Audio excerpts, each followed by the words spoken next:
प्रातःकाल दैनिक कार्यों से निवृत्त होकर गौतम बुद्ध के सभी शिष्य एकत्र हो गए।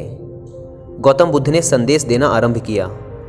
वे बोले, आज मैं तुम्हें ऐसे व्यक्ति की कथा सुनाता हूँ जिसके पास सब कुछ होते हुए भी वह दुखी था। गौतम बुद्ध ने कहना आरंभ किया। किसी नगर में एक सेठ रहता था। उसके पास लाखों की संपत्ति थी, बहुत बड़ी हवेली थी, नौकर चाकर थे। फिर भी सेठ के मन को शांति नहीं थी। एक दिन किसी ने उसे बताया कि यहाँ पास के ही एक नगर में एक साधु रहता है।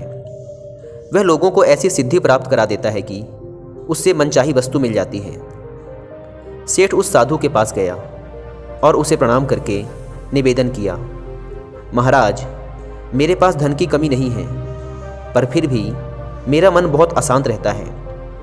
आप कुछ ऐसा उपाय बता दीजिए कि मेरी अशांति दूर हो जाए।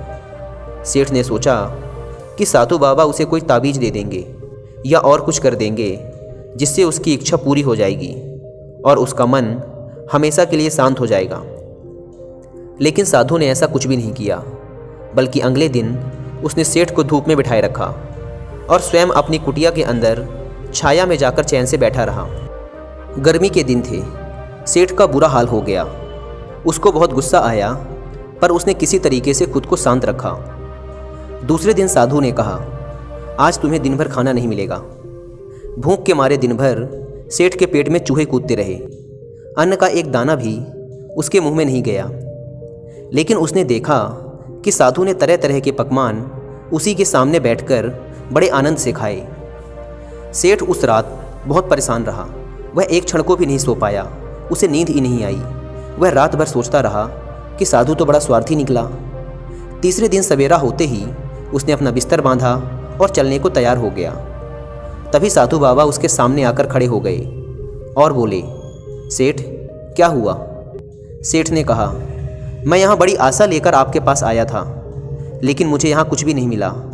उल्टे मुझे ऐसी मुसीबतें उठानी पड़ी जो मैंने अपने जीवन में कभी नहीं उठाई, इसलिए मैं जा रहा हूँ। साधु हंसकर बोला, मैंने तुम्हें इतना कुछ दिया पर तूने कुछ भी नहीं लिया। सेठ ने आश्चर्य के भाव से साधु की ओर देखा और बोला, आपने तो मुझे कुछ भी नहीं दिया। साधु ने कहा, सेठ, पहले दिन जब मैंने तुम्हें धूप में बिठाया और स्वयं छाया में बैठा रहा, तब मैंने तुम्हें बताया कि मेरी छाया तेरे काम नहीं आ सकती। जब मेरी बात तेरी समझ में नहीं आई तो दूसरे दिन मैंने तुम्हें भूखा रखा और स्वयं खूब अच्छी तरह खाना खाया। उससे मैंने तुम्हें समझाया कि मेरे खा लेने से तेरा पेट नहीं भर सकता। सेठ, याद रख, मेरी साधना से तुझे सिद्धि नहीं मिलेगी।